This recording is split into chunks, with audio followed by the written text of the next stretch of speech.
ధన్యవాదాలండి. ఇక్కడికి వచ్చినటువంటి మిత్రులకు, శ్రేయోభిలాసులకు మరియు వివిధ పార్టీల ప్రతినిధులకు ప్రతి ఒక్కరికి పేరు పేరున నా నమస్కారాలు తెలియజేసుకుంటున్నాం.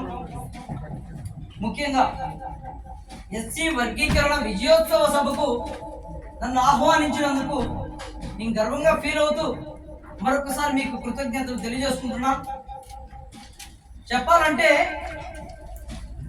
ఈ విజయోత్సవ సభ ఇంత ఘనంగా నిర్వహించుకుంటామంటే అది ఎన్నో దశాబ్దాల కళ, అంటే 30 సంవత్సరాల కళ అన్నమాట. కాబట్టి ఇది ఏం ఆషామాషిగా వచ్చింది అయితే కాదు. ఎన్నో బలిదానాల ప్రతిఫలమే ఈ రోజు ఈ ఎస్సీ వర్గీకరణ.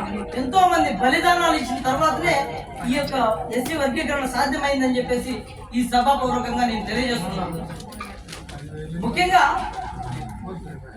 ఈ రిజర్వేషన్ అనేది బాబాసాహెబ్ అంబేద్కర్ గారు మన రాజ్యాంగం మనకు కల్పించిన హక్కు. కొందరు అనుకుంటారు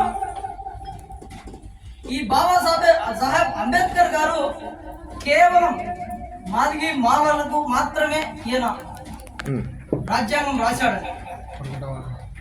అది చాలా తప్పు. ఇకపోతే ప్రతి ఒక్క కులానికి, ప్రతి ఒక్క వర్గానికి ఈ యొక్క రాజ్యాంగం హక్కును కల్పించినటువంటి వ్యక్తి బాబాసాహెబ్ అంబేద్కర్ గారు. అంటే భారతదేశంలో ఉండేవాడికే కాదు, ఇతర దేశస్తులు కూడా భారతదేశంలోకి వస్తే వాళ్ళకు కూడా హక్కులు ఉండాలని ఒక రాజ్యాంగాన్ని రచించినటువంటి వ్యక్తి బాబాసాహెబ్ అంబేద్కర్ గారు. కాబట్టి ఆయన మనం మరొకసారి స్మరించుకుందాం. ఇకపోతే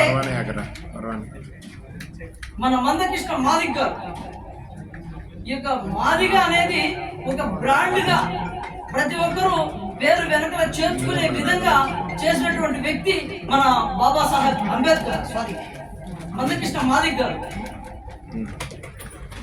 ఆయన యుగానికి యుగ పురుషుడు అని చెప్పేసి నేను మీకు తెలియజేస్తాను. ఎందుకంటే యుగానికి ఒక్కరే జన్మిస్తారు ఇట్లాంటి వాళ్ళల్లో మన మందకృష్ణ మాదిగ గారు అని చెప్పేసి నేను మీకు ఈ సభాపూర్వకంగా తెలియజేసుకుంటున్నాను.